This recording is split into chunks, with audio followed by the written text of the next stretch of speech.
Tu en as assez. Vraiment assez. Assez de porter ce poids sur tes épaules, jour après jour. Assez d'avancer à tâtons dans ce brouillard épais où tu ne distingues plus aucun repère. Assez de frapper à ces portes qui restent obstinément fermées, muettes à tes supplications. Tu pries. Tu t'accroches. Tu donnes tout ce que tu as. Et pourtant, plus tu t'acharnes, plus le silence semble s'épaissir autour de toi, lourd, écrasant. Tu ne comprends plus ce que Dieu est en train de faire. Ce poids sur ta poitrine. Cette fatigue qui n'est pas seulement physique, mais qui touche l'âme même. Ce doute qui te chuchote des questions dans l'obscurité. Pourquoi est-ce que ça ne vient pas? Pourquoi ne répond-il pas? Mon Dieu, m'as-tu oublié? Ton cœur est peut-être en 1000 morceaux en ce moment même. Et dans le secret de ta chambre, devant ton écran, personne ne sait vraiment l'intensité du combat que tu traverses. Mais écoute-moi bien. Et écoute surtout cette petite voix qui veut se faire entendre au plus profond de ton être. Ce silence que tu perçois. Ce vide apparent. Et si ce n'était pas le signe d'un abandon, mais tout l'inverse? Et si c'était une main tendue, que tes yeux, fatigués de scruter l'horizon, ne parviennent pas encore à te distinguer? Dans cette épreuve même que tu vis, une réponse a peut-être déjà commencé à germer. Pas comme tu l'imaginais, pas à ton rythme, mais comme lui, dans sa sagesse infinie, le conçoit. Dieu n'est pas sourd à tes cris. Il est attentif. Il voit au-delà de ton champ de vision limité. Et ce que tu traverses aujourd'hui, crois-moi, ce n'est pas la fin de ton histoire. C'est un seuil, un passage crucial, une transition nécessaire. Il est absolument vital que tu restes avec moi jusqu'au bout de ce message. Ce que tu risques de manquer, ce n'est pas une simple vidéo de plus dans ton fil d'actualité. C'est peut-être la clé intérieure, la révélation profonde qui pourrait empêcher ton cœur de craquer complètement. Ou pire, te faire passer à côté de la leçon précieuse que Dieu est en train de tisser, avec une infinie précaution, dans le tissu même de ta vie. Si ces premiers mots résonnent en toi, je t'invite à t'engager dès maintenant d'une manière simple mais puissante. Arrête-toi une seconde. Et écris en commentaire, comme une prière murmurée, cette phrase. Seigneur, je veux te laisser me guider. Tu n'as besoin d'expliquer à personne. Ce simple geste, ces quelques mots tapés sur ton clavier, c'est déjà un acte de foi. C'est un premier pas, tout petit mais significatif, vers le lâcher-prise. Fais-le maintenant, tout de suite. Si ton cœur le sent, si quelque chose en toi acquiesce, ne remets pas à plus tard. Cette parole t'est adressée avec toute la bienveillance de notre chaîne, Lumière chrétienne. Si elle commence à toucher un endroit sensible en toi, un endroit fatigué mais encore ouvert, alors abonne-toi à notre chaîne. Clique sur ce bouton « S'abonner » et active la petite cloche de notification. Ainsi, tu ne manqueras aucune des ressources que Dieu pourrait vouloir utiliser pour te parler dans les jours à venir. Like cette vidéo aussi. Cela permettra à ce message d'atteindre d'autres cœurs, tout aussi las que le tien peut l'être aujourd'hui. Et surtout, je t'en supplie, partage-la. Partage-la à un ami, à un membre de ta famille, à un collègue. Car tu ne sais pas qui, dans ton entourage, est peut-être en train de forcer de toutes ses forces, de s'épuiser à comprendre, là où Dieu l'appelle simplement à s'abandonner. Commençons maintenant par la première étape. Une étape fondamentale. Tu es arrivé à un point où plus rien ne semble fonctionner. Tu as tout donné. Vraiment tout. Tu as prié avec ferveur, avec des larmes parfois. Tu as jeûné. Tu as parlé, espéré, tenu bon avec une ténacité qui t'étonne toi-même, rétrospectivement. Tu as cru discerner des signes, des confirmations, des portes qui semblaient sur le point de s'ouvrir. Tu as même eu l'impression d'entendre sa voix, de sentir sa direction, à certains moments. Et puis, rien. Ou presque. Seulement ce silence qui persiste, et cette fatigue nouvelle, plus lourde que toutes les autres. Une fatigue de l'âme. Tu es à court de mots, à court de solutions. Tu sens comme un effondrement intérieur qui menace. Arrête-toi ici un instant, et reçois cette vérité. Tu ne faiblis pas par manque de foi. Tu ne flanches pas par faiblesse de caractère. Tu faiblis peut-être parce que tu as tout essayé. Sauf la seule chose qui compte vraiment, la seule chose qui reste quand on a tout essayé, l'abandon total. Ce que tu vis, cette sensation d'échec cuisant, de n'avoir abouti à rien malgré tous tes efforts. Et si c'était en réalité le début du vrai tournant, le point de bascule exact où ta force, ta compréhension, ton contrôle atteignent leurs limites absolues, pour laisser enfin toute la place nécessaire à sa force à lui, à sa grâce. Tu n'es pas tombé au hasard. Tu es tombé, ou tu te sens tombé, précisément à l'endroit où la grâce de Dieu peut enfin t'atteindre pleinement, sans que tes propres efforts, aussi sincères soient-ils, ne fassent écran. L'apôtre Paul a entendu cette parole, et elle est pour toi aujourd'hui. Dans la deuxième lettre aux Corinthiens, chapitre 12, verset 9, le Seigneur lui dit « Ma grâce te suffit, car ma puissance s'accomplit dans la faiblesse. » Relis cette phrase. « Ma puissance s'accomplit dans la faiblesse. » Pas malgré la faiblesse. Dans la faiblesse. Tant que tu gardes ne serait-ce qu'une poignée de sable, l'illusion d'un contrôle, tu limites inconsciemment l'intervention divine à la mesure de ce que tu penses pouvoir supporter ou comprendre. Mais lorsque tu touches ce fond, lorsque les mots « je n'en peux plus »,« je ne comprends plus »,« je n'ai plus d'énergie » montent sincèrement à tes lèvres ou dans ton cœur, alors, et seulement alors, Dieu peut commencer à écrire une nouvelle page de ton histoire. Une page dont tu n'es pas l'auteur principal. Ce n'est pas une punition, c'est une mise à nu sacrée. C'est le moment où tous les costumes, tous les rôles, toutes les prétentions, même religieuses, tombent.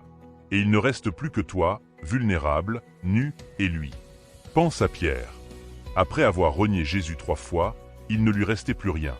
Plus de fierté, plus de vantardise, plus de force. Son cœur était brisé, vidé. Il avait touché le fond de sa propre lâcheté. Et c'est précisément dans cet état de honte et de faillite totale que Jésus ressuscité est venu le retrouver, sur le rivage, au petit matin. Non pour le condamner, non pour le sermonner, mais pour le relever avec une tendresse infinie. Pour lui poser 3 fois cette question bouleversante, dans l'évangile de Jean, chapitre 21, verset 17. « Simon, fils de Jean, m'aimes-tu » C'est dans son effondrement que Pierre a trouvé non un juge, mais un sauveur. Et avec lui, une mission nouvelle, bien plus profonde et plus vraie que celle qu'il s'imaginait. Ton désert, ton fond du gouffre, n'est pas une fin. C'est le sol dur mais vrai, à partir duquel un recommencement authentique peut germer. Dieu ne t'appelle pas à être fort dans tes propres forces à ce stade. Il t'appelle à cesser de vouloir te tenir debout tout seul. Il t'appelle à l'humilité. Et l'humilité, ici, n'est pas une défaite honteuse. C'est l'ouverture ultime. C'est la prière la plus puissante, souvent muette, qui dit « Seigneur, je ne comprends absolument rien à ce qui m'arrive. Je ne vois pas d'issue. Je ne sais plus quel chemin prendre. Mais je choisis, aujourd'hui, de te faire confiance. Je mets ce qui reste de ma volonté, de mes rêves, de ma douleur, entre tes mains. » C'est dans ce dépouillement radical que la grâce cesse d'être un beau concept théologique pour devenir une réalité palpable, vivante, qui te porte littéralement. Cet appel n'est pas un appel à la renonciation passive, au laisser-aller découragé. C'est un appel au relâchement actif de la foi. C'est choisir de ne plus forcer ce que Dieu n'est pas en train de construire. C'est refuser de continuer à porter, sur tes épaules meurtries, des fardeaux qu'il ne t'a jamais demandé de soulever. Il y a une liberté immense, libératrice, dans le fait de déposer enfin les armes. De laisser couler les larmes si elles doivent couler. Et de prononcer, du fond de ton être, ces mots « Seigneur, prends le relais. Je laisse les commandes. Je ne sais plus naviguer. Prends la barque. » C'est un acte de foi d'une pureté rare. Et pendant que tu t'arrêtes, épuisé, lui continue de marcher, vers toi. Si cette vérité résonne en toi, si tu te reconnais dans cet épuisement, écris-le maintenant en commentaire. Écris simplement « Je lâche prise, Seigneur ». Pas besoin de longs discours. Pas besoin de tout raconter. L'avouer, c'est déjà commencer à en être libéré. Passons à la deuxième réalité, peut-être la plus difficile à accepter de toutes. Il y a ces saisons. Ces longues, interminables saisons d'immobilité apparente. Où le ciel semble être de bronze au-dessus de ta tête. Où tes prières semblent retomber sur toi, sans réponse, sans écho. Où chaque jour est une copie conforme, désespérément plate, du précédent. Rien ne bouge. Ni les circonstances extérieures qui t'étouffent, ni les cœurs des personnes concernées, qui semblent de pierre, ni les réponses que tu attends, qui se font toujours plus attendre. Et cette inertie, cette absence de mouvement, a un effet insidieux, toxique. Quelque chose en toi, l'espérance peut-être, la joie, commence à s'éteindre doucement, comme une braise à laquelle on ne souffle plus et qui se refroidit peu à peu. Tu ne doutes pas forcément de l'existence de Dieu. Mais tu ne sais plus comment espérer sans que cela ne te fasse mal, sans que cela ne te rende vulnérable à une nouvelle déception, à un nouveau silence. C'est un lieu spirituellement dangereux. Pourquoi? Parce que ce silence, ce vide apparent, est rarement, très rarement, bien interprété. L'ennemi de ton âme, le menteur, le père du mensonge, veut absolument te faire croire une chose, et une seule. Ce vide est la preuve irréfutable de l'absence de Dieu. Il t'a oublié. Il se désintéresse de ton cas. Tu as dû faire quelque chose de mal, et il te tourne le dos. Ta foi n'est pas assez forte. C'est son chant favori, son mensonge préféré dans les saisons sèches. Mais voici la vérité céleste, la contre-vérité libératrice. Celle que les grands hommes et les grandes femmes de foi, dans la Bible et à travers l'histoire, ont tous dû apprendre, souvent à leurs dépens. Le silence de Dieu n'est souvent que la face visible, le voile trompeur, d'un travail invisible, intense, minutieux et parfaitement précis. Quand Dieu ne parle pas, quand il ne donne pas de signe clair, de go évident, cela ne signifie pas qu'il est distant, passif ou indifférent. Cela peut signifier, très souvent, qu'il est profondément occupé. Occupé à tisser dans l'ombre la toile complexe et magnifique de ta délivrance. À préparer, en coulisses, des éléments, des rencontres, des circonstances, des guérisons intérieures que tu ne pourrais pas encore porter, ou même comprendre, si tu les voyais maintenant. Prenons un exemple frappant, que nous avons déjà évoqué mais qu'il faut creuser. L'histoire de Marthe, de Marie et de Lazare, dans l'évangile de Jean. Quand leur frère bien-aimé Lazare est tombé gravement malade, elles ont immédiatement envoyé un message pressant à Jésus. Un message simple et poignant. « Seigneur, celui que tu aimes est malade. » Jean, chapitre 11, verset 3. La réaction de Jésus, notée noir sur blanc, le verset 6 du même chapitre dit « Après avoir appris que Lazare était malade, il resta 2 jours encore à l'endroit où il était. » 2 jours. 2 jours de retard inexplicable. 2 jours de silence apparent, d'inaction divine, pendant que la maladie faisait son œuvre impitoyable et que la mort s'installait dans la maison de Béthanie. Aux yeux humains, au cœur brisé de Marthe et Marie, c'était un échec total, un abandon incompréhensible de la part de celui qui disait être l'ami et le sauveur. Pourtant, Jésus déclara plus tard, au verset 4, « Cette maladie ne conduit pas à la mort. Elle est pour la gloire de Dieu, afin que le Fils de Dieu soit glorifié par elle. » Et à ses disciples perplexes, qui ne comprenaient pas son attente, il dira plus tard, dans un autre contexte mais avec la même sagesse, dans Jean chapitre 13, verset 7, « Ce que je fais, tu ne le sais pas maintenant, mais tu le comprendras bientôt. » Jésus n'avait pas oublié. Il n'était pas indifférent. L'Évangile dit même, au verset 35, que Jésus pleura, bouleversé par la douleur des sœurs. Mais il agissait selon un calendrier et une sagesse qui dépassaient, de très loin, l'urgence immédiate et la logique humaine. Ce que les sœurs vivaient comme une immobilité tragique, un silence insupportable, était, dans le plan divin, une gestation nécessaire pour une manifestation de gloire bien plus grande, bien plus retentissante. Une résurrection d'entre les morts. Applique ce principe à ta vie. Maintenant, aujourd'hui, ce que tu appelles immobilité, inertie, retard incompréhensible, Dieu l'appelle peut-être temps de gestation. Il ne donne pas toujours des signes spectaculaires, des ouvertures fracassantes, des miracles instantanés. Parfois, et c'est même souvent le cas pour les œuvres les plus belles, les plus durables, les plus ancrées, il travaille dans les racines, dans les fondations invisibles, souterraines. Il prépare, patiemment, des choses si belles, si adaptées à toi, que tu n'aurais même pas osé les demander. Le désert, ta saison sèche, n'est pas un lieu d'oubli de la part de Dieu. C'est une matrice. C'est l'atelier secret, le Saint des Saints, où il est en train de former, simultanément, 2 choses. Quelque chose en toi, ta patience, ta foi pure, ton caractère à l'image de Christ, et quelque chose autour de toi, les circonstances, les rencontres divines, les portes qui s'aligneront au bon moment. Souviens-toi du tout premier verset qui décrit l'action créatrice de Dieu, au commencement. Genèse, chapitre 1, verset 2. La terre était informe et vide, et les ténèbres étaient à la surface de l'abîme.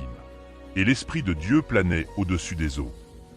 Avant le premier, que la lumière soit. Il y avait le chaos, le vide, l'obscurité totale, et au-dessus, l'Esprit de Dieu qui planait, qui couvait, comme une poule couve ses œufs, qui préparait dans le silence et l'obscurité totale. C'est une image incroyablement puissante pour toi aujourd'hui. Ton chaos intérieur, ton sentiment de vide, ta confusion, ton obscurité, l'Esprit de Dieu plane au-dessus. Il n'a pas fui ton désordre. Il ne l'a pas abandonné. Il le couve. Il le prépare. Il est à l'œuvre, activement, dans ce qui te semble informe et vide. Ne méprise donc pas ces saisons de silence. Ne les considère pas comme des pertes de temps, des preuves d'abandon ou des punitions. Ce sont souvent les saisons les plus fécondes, les plus productives de toute ta vie spirituelle. C'est dans l'obscurité que les racines grandissent le plus, en silence. C'est dans le silence apparent que la foi apprend sa leçon la plus précieuse, la plus libératrice. Ne plus dépendre de ce qu'elle voit, de ce qu'elle ressent ou de ce qu'elle entend, mais s'attacher uniquement, farouchement, au caractère fidèle, bon et souverain de Dieu. C'est là, dans ce désert, que tu fais la découverte bouleversante, qui change tout. Dieu est Dieu, même quand rien, absolument rien, ne change autour de toi. Sa nature ne dépend pas de mes circonstances. Il est fidèle, même quand je ne vois pas sa fidélité. Il est bon, même quand je ne sens pas sa bonté. Si cette perspective commence à éclairer ton attente, à donner un sens à ton silence, écris-le en commentaire. Écris « Je crois que tu agis, même dans le silence ». Tu n'as peut-être aucune preuve tangible, aucun signe visible. Mais cet acte de foi, cette déclaration faite dans le vide apparent, c'est une offrande précieuse aux yeux de Dieu. C'est de l'or pur. Car croire sans voir, c'est marcher dans la lumière avant même que l'aube ne se lève à l'horizon. C'est la foi qui honore Dieu le plus. Abordons maintenant une troisième dimension, cruciale pour tenir dans la durée. Il y a une douleur sourde, qui ne fait pas de bruit, mais qui occupe tout l'espace intérieur. La douleur de l'attente prolongée. Tu es là, debout dans ce long couloir d'une promesse que tu as reçue, que tu as cru saisir. Et chaque jour qui passe, chaque semaine, chaque mois parfois, semble repousser un peu plus l'horizon que tu espérais atteindre. Tu vois les autres avancer autour de toi. Tu entends leurs témoignages de bénédiction, de délivrance, de miracles, de portes qui s'ouvrent. Et dans ton fort intérieur, une petite voix discrète, mais terriblement blessante, se met à murmurer, à chuchoter. Et moi? Pourquoi pas moi? Qu'est-ce qui ne va pas chez moi? Suis-je moins fidèle? Moins aimé? L'attente use. Elle ronge la confiance comme l'eau, goutte à goutte, finit par user la pierre la plus dure. Et si tu n'y prends pas garde, si tu ne veilles pas sur ton cœur, ce terrain labouré par la déception, par l'incompréhension, peut devenir fertile, malheureusement fertile, pour toutes sortes de mauvaises herbes. L'amertume, la comparaison toxique, le repli sur soi, le doute permanent, voire le ressentiment envers Dieu ou envers ceux qui réussissent. Mais je veux te révéler un secret. Un secret que notre culture moderne, obsédée par l'instantané, le tout de suite, nous fait totalement oublier. Dieu ne perd jamais, au grand jamais, le temps qu'il te demande de vivre. Pas une seconde, pas une minute, pas un jour de cette attente n'est gaspillé, inutile ou vide de sens aux yeux de celui qui voit la fin depuis le commencement. Chaque jour, chaque heure de cette attente est un instrument précieux entre ses mains. C'est un feu doux mais persistant qui purifie. Il purifie quoi? Qu'est-ce que ce feu de l'attente vient consumer? Il vient consumer, brûler, tes motivations profondes, souvent mélangées. Est-ce que tu veux la bénédiction ou est-ce que tu veux le bénisseur? Est-ce que tu cherches la main de Dieu ou seulement ce qu'il y a dans sa main? Il vient exposer, mettre en lumière, tes peurs cachées, la peur du rejet, de l'échec, du regard des autres, de ne pas être à la hauteur. Il vient déloger tes idoles secrètes, ces choses que tu as placées, inconsciemment peut-être, avant Dieu dans ton cœur. La sécurité financière, une certaine image de réussite, une relation, une reconnaissance. Il vient révéler, avec une clarté parfois impitoyable, tes schémas de pensée, tes dépendances émotionnelles, tout ce qui, en toi, ne vient pas de lui mais du monde ou de ta chair. L'attente est un grand révélateur.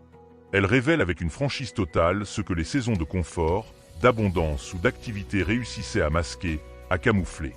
Regarde Abraham, le père des croyants. Dieu lui a fait une promesse incroyable, presque incroyable. Une descendance aussi nombreuse que les étoiles du ciel, alors qu'il était vieux et sans enfant. Et ensuite, un long, très long silence. Des années et des années d'attente qui semblaient contredire la promesse de façon absurde. Des années où le corps vieillissait, où le naturel semblait avoir toujours le dernier mot. La Bible, dans l'Épître aux Romains, résume son attitude pendant cette attente par ces mots puissants. Au chapitre 4, verset 18.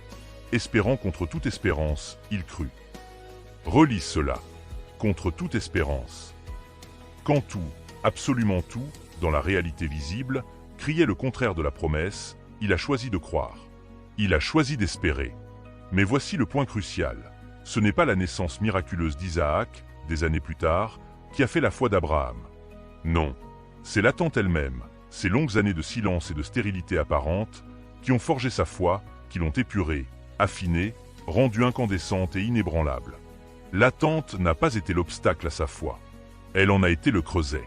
Et si, dans ton cas, le but ultime de Dieu n'était pas seulement de te conduire à la promesse, à la bénédiction, et si son but premier était de faire quelque chose d'essentiel, d'éternel, en toi, pendant le voyage, pendant le trajet, et si ce qui est retardé à tes yeux n'était pas abandonné aux siens, mais simplement en cours de sanctification par le temps, les exemples bibliques sont éloquents, ils se répètent. Moïse a passé 40 longues années dans le désert de Madian, à garder des moutons, loin des palais d'Égypte, avant d'être prêt, humilié et formé, pour libérer un peuple entier. Joseph a traversé 13 longues années entre le rêve de grandeur donné dans sa jeunesse et le palais du Pharaon. 13 années de trahison, d'esclavage, d'injustice et d'oubli dans une prison. Jésus lui-même, le Fils de Dieu, a attendu 30 longues années dans l'ombre, dans l'obéissance silencieuse, dans le travail manuel et l'anonymat, avant de commencer 3 courtes années de ministère public qui ont changé le monde. Et toi, tu voudrais comprendre, recevoir, maîtriser et voir l'accomplissement en quelques semaines, en quelques mois, de ce que Dieu, dans sa sagesse d'éternité, a décidé de construire pour l'éternité dans et à travers ta vie? L'attente, frère, sœur, est un autel. Tu ne choisis pas toujours le moment où le feu descend du ciel, où la réponse arrive, où la délivrance se manifeste. Mais tu as le choix, un choix quotidien, de rester. De ne pas fuir cet endroit sec, désertique. De ne pas saboter le processus par l'impatience, l'amertume ou tes propres manipulations. Ce que tu déposes sur cet autel, tes attentes déçues, tes questions sans réponse, tes rêves mis en pause, ta fatigue n'est pas perdue, gaspillée, ignorée. Il est consumé. Il est offert. Il est transformé par le feu doux de la présence de Dieu dans l'attente. C'est là, sur cet autel de l'attente persistante, que Dieu façonne un cœur nouveau. Un cœur assez large pour accueillir sa bénédiction sans en être orgueilleux. Un cœur assez stable pour supporter le poids de la promesse sans en être écrasé. Un cœur assez ancré en lui pour ne pas faire de la bénédiction une idole une fois qu'elle arrive. Le psaume 84, au verset 6, dit « Heureux les hommes dont la force est en toi. Ils trouvent dans leur cœur des chemins tout tracés. » Cette force dont parle le psalmiste, c'est celle qui se fortifie justement dans la dépendance, dans l'attente, dans le fait de puiser non en soi-même mais en Dieu. Ces chemins tout tracés dans le cœur, ce sont les autoroutes de la foi, les voies royales de la confiance, que l'attente construit, pierre après pierre, jour après jour, choix de foi après choix de foi. Il y a une œuvre invisible, souterraine, qui est en train de se faire en toi.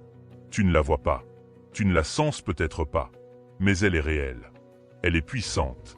Et sache ceci, chaque jour d'attente où tu choisis de ne pas te détourner, de ne pas céder à l'amertume, de ne pas lâcher ta confiance de base en la bonté de Dieu, est une pierre précieuse, solide, ajoutée à l'édifice magnifique que Dieu construit dans l'invisible. Il bâtit lentement, minutieusement, parfaitement, pour que cela tienne, pour que cela dure, pour l'éternité. Si cette saison d'attente, aussi difficile, aussi longue, aussi décourageante soit-elle, commence à t'enseigner quelque chose, à te révéler des zones de ton cœur, à te purifier, écris-le en commentaire. Écris cette déclaration d'intention, je choisis de rester sur l'autel. Ce n'est pas de la passivité résignée. C'est un acte de confiance active, volontaire, coûteuse. C'est dire à Dieu, je ne vois pas, je ne comprends pas le calendrier, mais je te fais confiance. Et je te laisse me transformer dans ce processus. Je reste ici, sur cet autel, et je t'offre mon attente.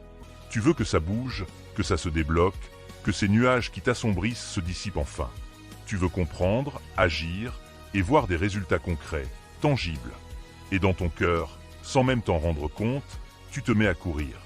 Tu cours intérieurement. Tu cours derrière des signes, derrière des confirmations, derrière des solutions rapides, derrière un peu de paix à saisir. Cette course intérieure, cette agitation de l'âme, est profondément épuisante. Maintenant, je veux que tu regardes attentivement la vie de Jésus sur terre, à travers les évangiles.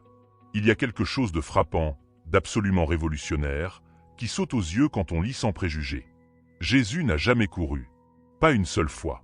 Pas dans l'urgence, pas dans l'angoisse, pas même face à la mort imminente de son ami Lazare, comme nous l'avons vu. Il avançait, oui, avec une détermination et une mission claire. Mais il est écrit qu'il n'a jamais avancé plus vite que le rythme imposé par le Père.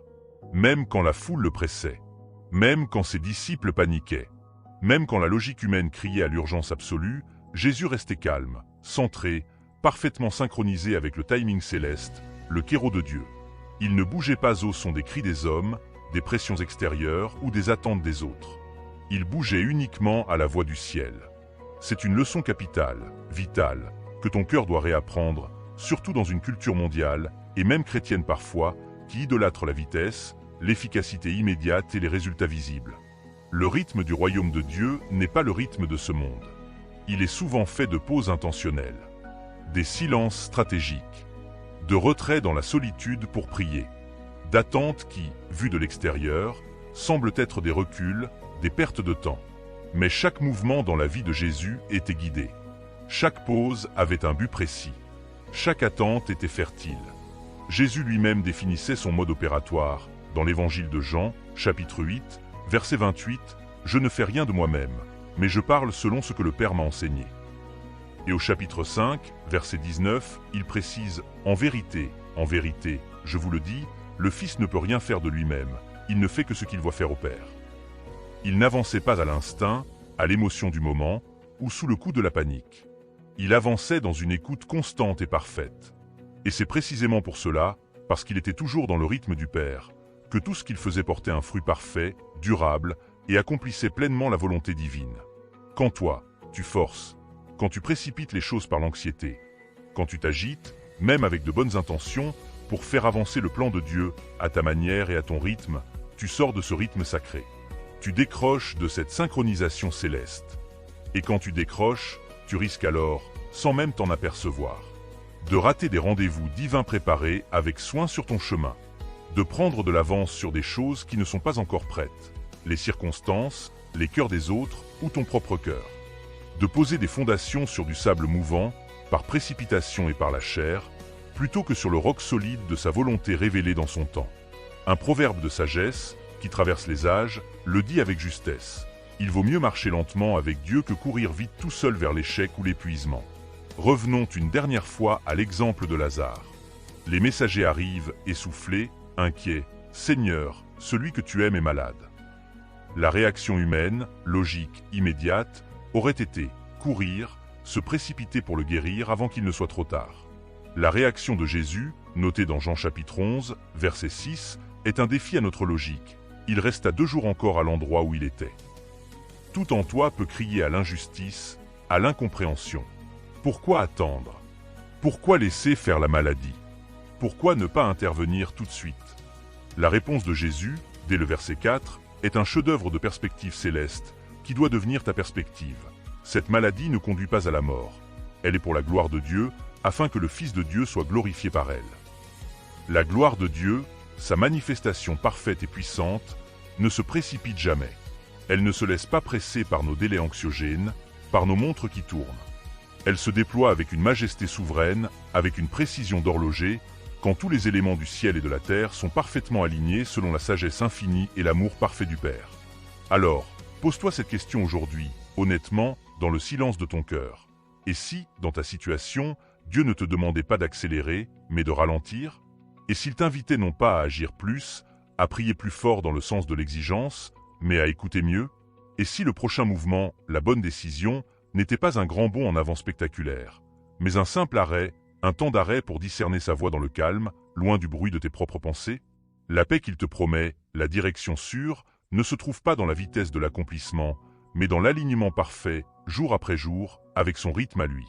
Quand tu marches à son pas, même si ce pas te semble démesurément lent, une sérénité profonde, surnaturelle, t'accompagne. Car tu sais, au fond de toi, que tu es exactement où il veut que tu sois, exactement au moment où il le veut.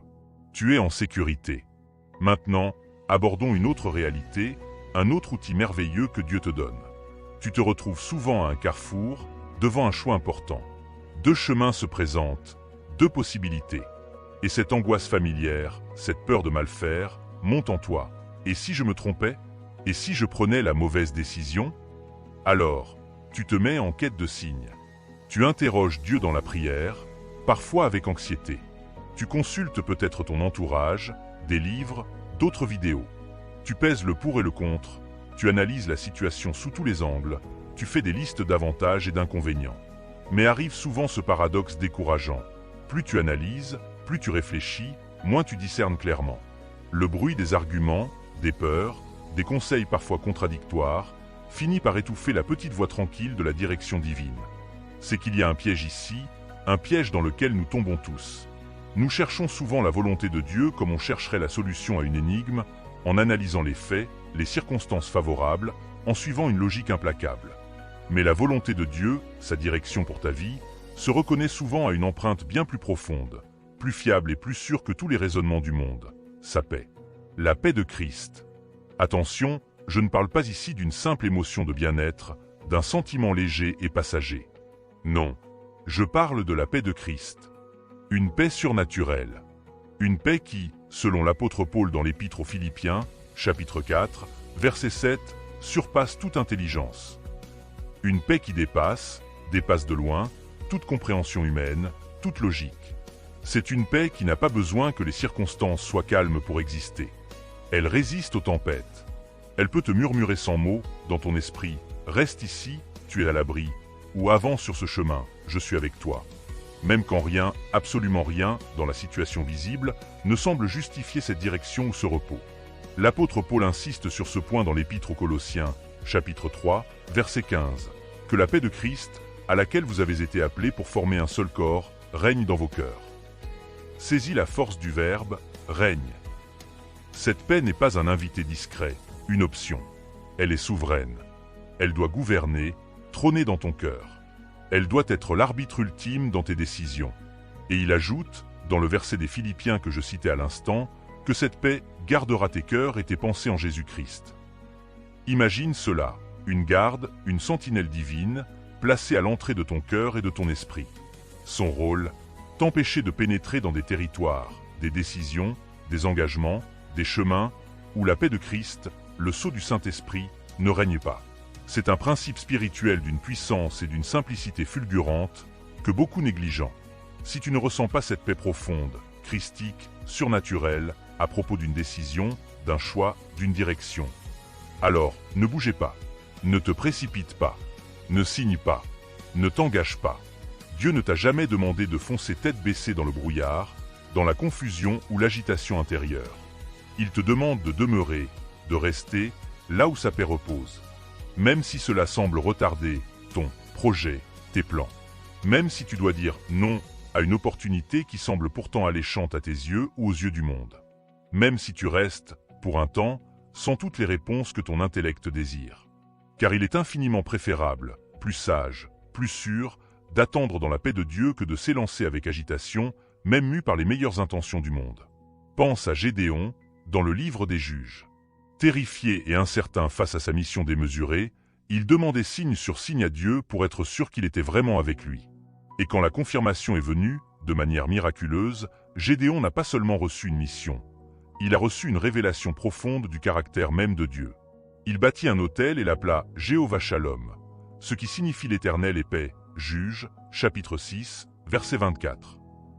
C'est cette paix, cette présence paisible et rassurante de Dieu, qu'il a préparé et équipé pour la bataille à venir, bien avant qu'il ne lève la première épée. La paix était son fondement. Il ne s'agit pas de tomber dans un mysticisme où l'on ne fait plus confiance à sa raison, ni de se fier aveuglément à des sensations changeantes. Il s'agit de développer une sensibilité spirituelle, une oreille du cœur affinée, qui apprend à reconnaître, à distinguer la paix de Christ comme un langage divin. Une paix qui ne t'explique pas toujours le pourquoi et le comment. Mais une paix qui t'accompagne sans bruit, qui trace le chemin intérieurement, pas à pas. Une paix qui est souvent un feu vert ou un feu rouge, bien plus fiable que tous les signes extérieurs. Reconnaissons-le ensemble, avec franchise, tu fais des efforts. Beaucoup d'efforts. Tu t'efforces de prier avec ferveur, avec régularité. Tu t'accroches à ta foi contre vent et marée. Tu veux bien faire, être fidèle, persévérant, à la hauteur de l'appel. Et c'est beau, c'est noble, c'est voulu par Dieu. Mais il arrive un point, un seuil, où, à force de tout porter sur tes épaules, une croyance subtile, erronée et très lourde s'instille dans ton esprit. Tu commences à croire, au fond de toi, que le résultat, la réponse, la percée, dépendent essentiellement de toi. De ton sérieux, de ta constance, de ton zèle, de la qualité et de l'intensité de tes prières. Comme si c'était ta performance spirituelle, ton mérite, qui allait faire plier le ciel, déclencher la bénédiction, forcer la porte. C'est une surcharge mentale et spirituelle immense. Et c'est aussi, il faut le dire clairement, un contresens total sur le fonctionnement même de la grâce et du royaume de Dieu. Le royaume de Dieu ne fonctionne pas au principe de la performance ou de l'effort héroïque. Il fonctionne au principe de la dépendance, de la relation d'enfant à père, de la reconnaissance de notre incapacité fondamentale et de sa capacité infinie. Dieu ne bénit pas l'effort pour l'effort. Il bénit la confiance. Il bénit le cœur d'enfant qui se sait radicalement incapable et qui se tourne vers son Père avec cette conscience, pas l'exécutant religieux qui cherche, consciemment ou non, à mériter son salaire, à gagner son amour ou son intervention. Tu n'as jamais été appelé à faire tout ce que tu peux, par tes propres forces, puis à lui demander de combler le reste. Non, tu as été appelé à faire, simplement, ce que le Père te montre, te donne à faire. Ni plus, ni moins. À être disponible à sa direction, à sa force, pas à être l'architecte épuisé de ta propre délivrance. Le prophète Zacharie reçut cette parole divine, qui est un pilier, dans le chapitre 4, verset 6, « Ce n'est ni par la puissance ni par la force, mais c'est par mon esprit, dit l'Éternel des armées. » Ce n'est pas ta puissance, ce n'est pas ta force, c'est par son esprit. Le centre de gravité change complètement. Prenons l'exemple emblématique de Pierre marchant sur l'eau, dans l'évangile de Matthieu, chapitre 14. Pierre ne s'est pas lancé de lui-même, parce qu'il avait une foi extraordinaire en ses propres capacités à marcher sur l'eau. Absolument pas. Il s'est lancé parce qu'il a reconnu la voix de Jésus au milieu de la tempête et qu'il a répondu à son invitation avec ces mots, au verset 28. « Seigneur, si c'est toi, ordonne-moi de venir vers toi sur les eaux. » Il a demandé l'ordre, la parole. Et Jésus a dit « Viens ». Ce qui a tenu Pierre à la surface des flaques déchaînées, ce n'était pas son effort de concentration, son équilibre précaire ou sa force de volonté. C'était la parole de Jésus « Viens ». Cette parole était un pont, une autorité, qui défiait les lois de la physique. Et quand il a commencé à couler, pris de peur, ce n'est pas en nageant plus fort, en faisant plus d'efforts, qu'il s'est sauvé. C'est en tendant la main, en criant « Seigneur, sauve-moi » pour saisir la main déjà tendue du Christ. C'est une image parfaite de la vie spirituelle. Pourquoi luttes-tu autant? Seul? Pourquoi portes-tu ces charges écrasantes que Dieu ne t'a jamais confiées? Pourquoi essaies-tu de contrôler, par ta force et ta compréhension limitée, des situations, des cœurs, des issues, que seul l'Esprit Saint peut transformer? Il y a une fatigue dans ton âme qui ne vient pas de l'intensité de la bataille légitime, mais du fait que tu la mènes seul, avec tes propres armes, au lieu de la mener en lui, avec ses armes. Dieu ne cherche pas des héros invincibles, des surhommes ou des super-women de la foi. Il cherche des fils, des filles, des cœurs qui savent s'appuyer, qui osent dire chaque matin, dans la simplicité, « Seigneur, j'ai besoin de toi ». Pas seulement pour les grandes choses, les crises, mais pour chaque geste, chaque parole, chaque respiration de ce jour.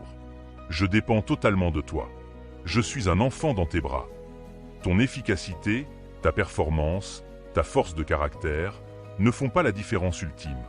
C'est sa main posée sur toi, sa grâce qui te suffit, qui fait toute la différence. Alors, repose-toi. Je ne te parle pas d'une inaction paresseuse, d'un abandon de tes responsabilités. Je te parle de l'abandon confiant. Laisse Dieu être Dieu. Contente-toi de faire, avec paix et obéissance, ce qu'il te montre, ce qu'il te donne à faire aujourd'hui, et rien de plus. Il n'a pas besoin que tu sois parfait, que tu aies tout compris, tout réglé. Il a besoin que tu sois disponible, connecté à lui, branché à sa source, comme un sarment à la vigne. Si cette vérité te libère, si tu sens un poids immense tomber de tes épaules, écris-le en commentaire. Écris simplement « Ce n'est pas moi, c'est toi ». C'est plus qu'une petite phrase. C'est une déclaration de foi révolutionnaire. C'est un acte de relâchement profond. C'est dire au Père « Je renonce à me battre seul. Je dépose les armes de ma propre justice. Je choisis de marcher désormais avec ta main sur la mienne. Ta force dans ma faiblesse.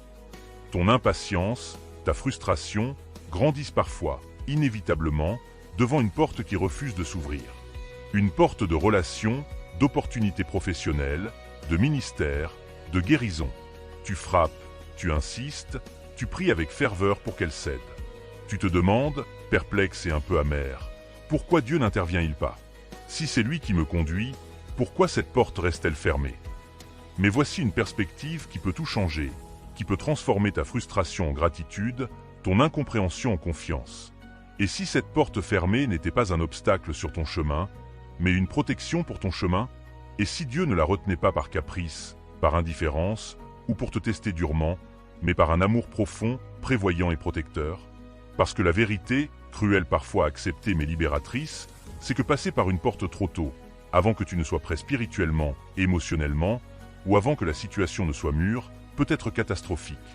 Tu pourrais, sans le vouloir, écraser la bénédiction délicate que tu devrais porter avec soin et maturité. Ou bien, tu pourrais te charger d'un fardeau, d'une responsabilité, que tu n'étais tout simplement pas équipé à supporter et qui aurait pu te briser. Le Saint-Esprit qui habite en toi, si tu as donné ta vie à Christ, n'est pas seulement un guide qui pousse en avant. Il est aussi un gardien des seuils, un protecteur sage, un portier céleste. Il n'ouvre pas toutes les portes, même quand tes prières sont ferventes, sincères et répétées. Il n'ouvre que celles qui sont prêtes à te recevoir et pour lesquelles tu es prêt, toi, à entrer.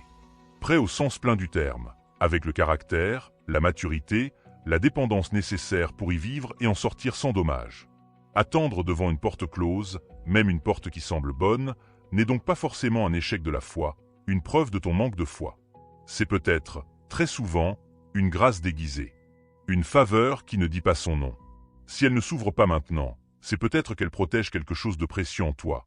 Ton innocence, ta paix, ta santé mentale, ou pour toi, une relation plus belle plus tard, un appel plus clair, une fondation plus solide. L'apôtre Paul en a fait l'expérience directe, concrète, et il l'a noté pour nous.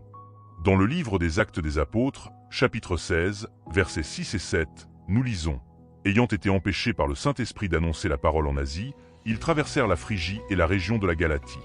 Arrivés près de la Mysie, ils firent des tentatives pour se rendre en Bithynie. Mais l'Esprit de Jésus ne le leur permit pas. Paul avait de bonnes intentions, excellentes même. Il voulait prêcher l'Évangile en Asie, l'actuelle Turquie occidentale, puis en Bithynie. Des terrains de mission logique, peu évangélisés. Des portes qui semblaient bonnes.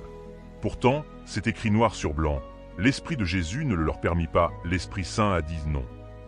Il a fermé la porte. Ce n'était pas le bon moment, pas la bonne direction pour maintenant. Ce blocage, ce non divin, n'était pas un non définitif et sec. C'était une redirection, une protection contre un chemin prématuré. Immédiatement après, au verset 9, Paul a une vision claire. Un homme de Macédoine lui apparaît et le supplie « Passe en Macédoine et aide-nous ». La porte de la Macédoine, l'Europe, s'ouvre. C'est là que Dieu voulait l'envoyer à ce moment-là, lançant ainsi l'évangélisation du continent européen, un tournant historique majeur. L'Esprit Saint n'est pas pressé. Il ne suit pas ton calendrier d'impatience, tes plans bien ficelés.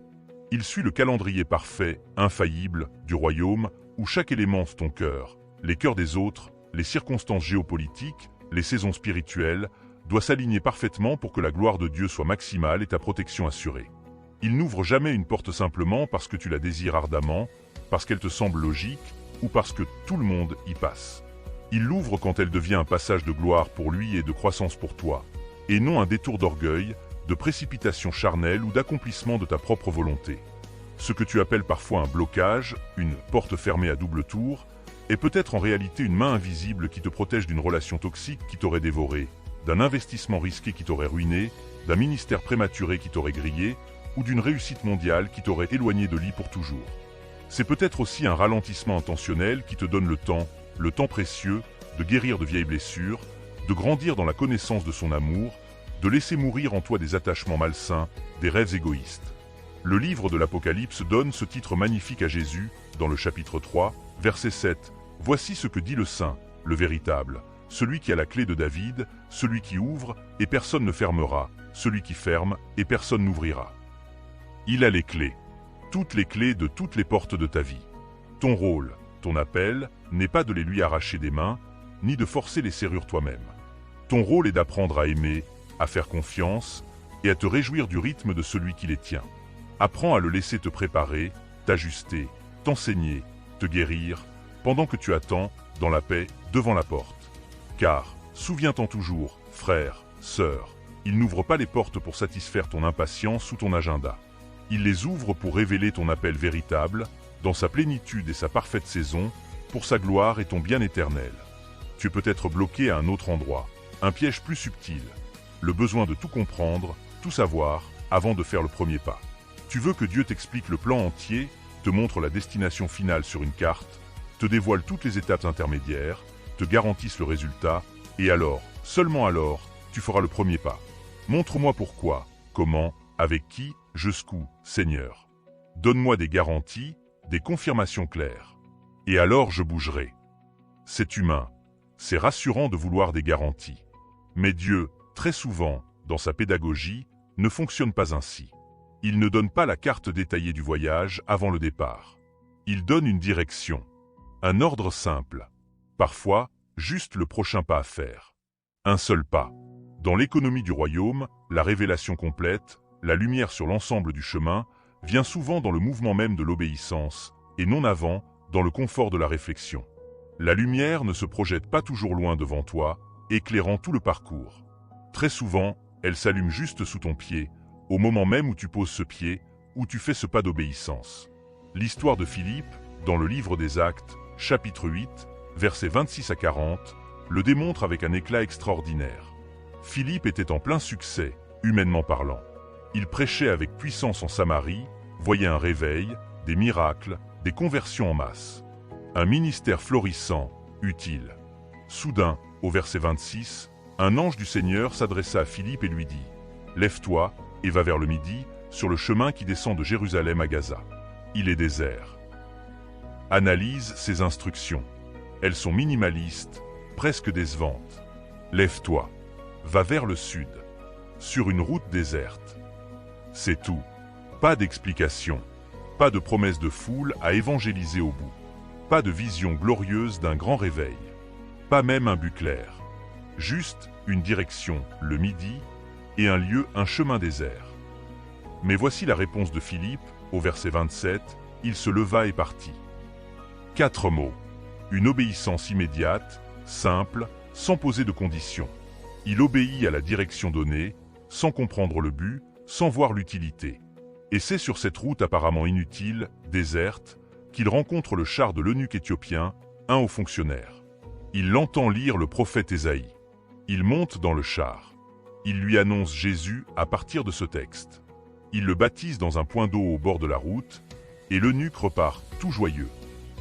L'Évangile venait d'entrer officiellement, puissamment, sur le continent africain, grâce à cette obéissance sans garantie, sans vision préalable.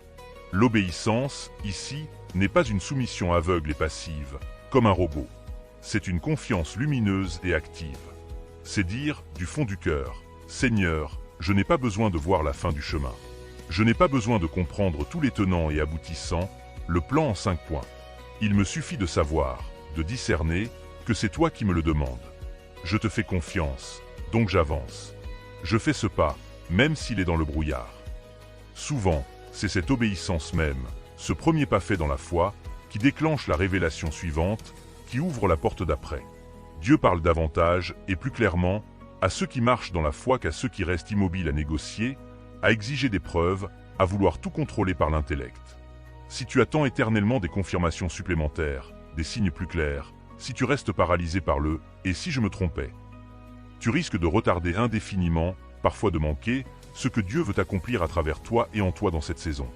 Ce n'est pas ton intelligence, ta clarté mentale ou tes certitudes qui ouvrent les portes. C'est ta marche obéissante, pas à pas. Ta volonté de dire « oui » à ce que tu comprends déjà, même si c'est peu. Jésus lui-même en est le modèle suprême, absolu. À Gethsémanée, face à la souffrance incompréhensible, absurde, de la croix qui approchait, il n'a pas exigé de tout comprendre. Il a exprimé son horreur légitime. « Père, si tu voulais éloigner de moi cette coupe. » Mais il a conclu sa prière par ces mots, dans l'évangile de Luc, chapitre 22, verset 42. « Toutefois, que ma volonté ne se fasse pas, mais la tienne. » Cette obéissance dans l'obscurité totale, dans l'incompréhension la plus profonde, a ouvert les portes du salut pour l'humanité entière. Si tu sens l'appel à avancer malgré le flou, à faire ce prochain pas simple, concret, que Dieu te montre aujourd'hui, écris-le en commentaire. Écris cette prière d'abandon, je te fais confiance sur la route. C'est plus qu'un commentaire.